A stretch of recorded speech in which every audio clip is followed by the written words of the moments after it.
북한이 지난 20일 군사분계선 이남 지역으로 두 차례 포격을 감행했습니다. 이후 우리 대북 확성기 방송을 중지하지 않으면 48시간 후 강력한 군사적 행동을 하겠다고 위협하였고, 김정은은 전선시대에 준전시 상태를 선포하며 위협 수위를 높였습니다. 이런 남북관계 상황과 관련해 지난 22일부터 24일까지 판문점 평화의 집에서 남북 고위급 접촉이 개최되었고, 남북 간 공동 보도문을 발표했는데요. 지금까지의 상황과 과정 자세히 살펴봅니다.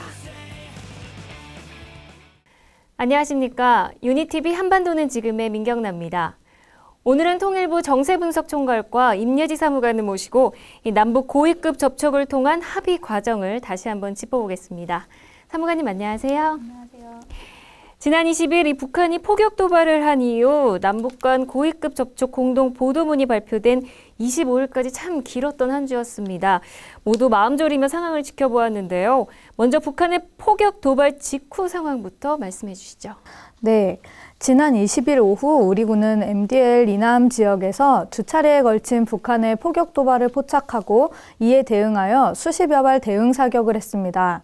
우리 군의 대응 사격 직후 북한은 판문점 연락관과의 접촉을 통해 김양건 당 중앙위 비서 명의 서한을 김관진 청와대 안보실장 앞으로 보내왔습니다. 서한에는 우리의 대북 확성기 방송이 선전포고라며 중단할 것을 요구하는 내용과 현 사태를 수습하고 관계 개선에 출로를 열기 위해 노력할 의사가 있다는 말이 포함되어 있었습니다. 연이어 우리 국방부 앞으로 총참모부 명의 통지문을 보냈는데요. 8월 20일 17시부터 48시간 안으로 전 전선에서 대북 심리전 방송을 중지할 것을 요구했습니다. 그렇지 않을 경우 확전까지 예견한 강력한 군사적 행동이 개시될 것이라며 최후 통첩이라고 위협했습니다. 네, 그 이후에도 북한은 준전시 상태를 선포하면서 위기를 고조시켰죠. 네, 그렇습니다. 지난 20일 저녁 북한은 인민군 최고사령부 긴급 보도를 발표해서 포격 도발 사실을 부인했고요. 이어서 당일 23시경 김정은 주재의 당 중앙군사위 비상확대회의가 긴급 소집되었습니다. 김정은은 전선사령부 공격 작전 계획을 비준하고 최고사령관 명의로 8월 21일 17시부터 조선인민군 전선 대연합부대들의 전시 상태로의 이전 및 전선 지대의 준전시 상태를 선포하면서 위협 수위를 고조시켰습니다. 북한이 이렇게 당 중앙군사위 확대회의를 공개한 것은 이번이 처음인데요. 북한이 조선 중앙TV를 통해 공개한 회의 사진에 따르면 동회의에는 황병서, 박영식, 리영길, 김영철, 김춘삼, 김양건, 김계관, 박정천, 윤영식 등이 참가했습니다. 네, 이에 대해 우리 정부는 어떻게 대응했었나요? 네, 우리 정부는 북한의 포격 도발 등 잘못된 행동에 대해 단호하게 대처해 나간다는 원칙에 따라 강력하게 조치해 나갈 것임을 밝혔습니다. 구체적으로 대북 확성기 방송은 북한의 지뢰 도발에 따른 응당한 대응 조치라는 점과 북한의 군사 도발과 위협에 단호하게 대처할 것임을 강조했고요. 사태 수습을 위해 최근 도발 행위에 대한 북한의 진정성 있고 책임 있는 자세를 촉구하였습니다. 우리 정부는 위와 같은 내용의 통일부 장관 명의 통지문을 지난 21일 오전 판문점을 통해 북측에 전달하고자 했으나 북측은 접수를 거부했습니다. 네, 북한이 이렇게 우리 측 전통문을 거부하고 또 전선지대 준전시 상태를 선포하면서 이 남북 간 긴장이 고조되었는데요. 남북 간 대화가 과연 가능할까 하는 우려가 컸었죠. 이런 상황 속에서 이 남북 고위급 접촉 어떻게 열리게 됐나요? 네. 북한은 지난 21일 오후 4시경 김양건 당 비서명의 통지문을 통해 김관진 국가안보실장과 김양건 당 비서 접촉을 제의해 왔습니다. 이에 우리 측은 오후 6시경 김관진 국가안보실장 명의로 김양건 당 비서가 아닌 황병서 총정치국장과의 접촉을 제의하는 수정 통지문을 발송했고요. 다음 날인 22일 오전 북측이 황병서 총정치국장과 김양건 당비서가 함께 나오겠다면서 우리 측에 김관진 국가안보실장과 홍영표 통일부 장관이 나올 것을 요청해 왔습니다.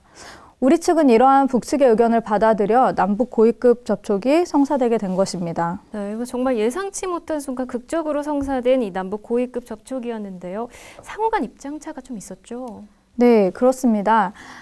지난 22일 18시 30분부터 판문점 평화의 집에서 시작된 남북 고위급 접촉에서는 최근 조성된 사태의 해결 방안은 물론 앞으로의 남북관계 발전 방안에 대해 폭넓게 협의가 되었고 상호 입장 차이를 조율해 나갔습니다.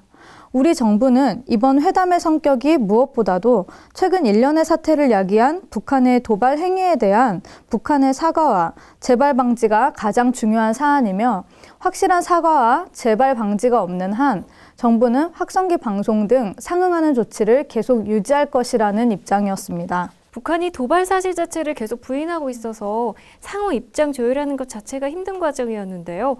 밤낮 없이 이루어진 장기간 회담 끝에 합의한 결과에 대해서 말씀해 주시죠. 네, 지난 사흘간 진행된 남북 고위급 접촉에서 남북은 최근 남북 사이에 고조된 군사적 긴장 상태를 해소하고 남북 관계를 발전시켜 나가기 위한 문제들을 협의하며 다음과 같은 사항을 발표했습니다. 첫째, 남과 북은 남북관계 개선을 위한 당국자 회담을 서울 또는 평양에서 빠른 시일 내에 개최하며 앞으로 여러 분야의 대화와 협상을 진행해 나가기로 하였다. 둘째, 북측은 최근 군사분계선 비무장지대 남측 지역에서 발생한 지뢰 폭발로 남측 군인들이 부상을 당한 것에 대해 유감을 표명하였다. 셋째, 남측은 비정상적인 사태가 산생되지 않는 한 군사분계선 일대에서 모든 확성기 방송을 8월 25일 12시부터 중단한다. 넷째, 북측은 준 전시 상태를 해제하기로 하였다.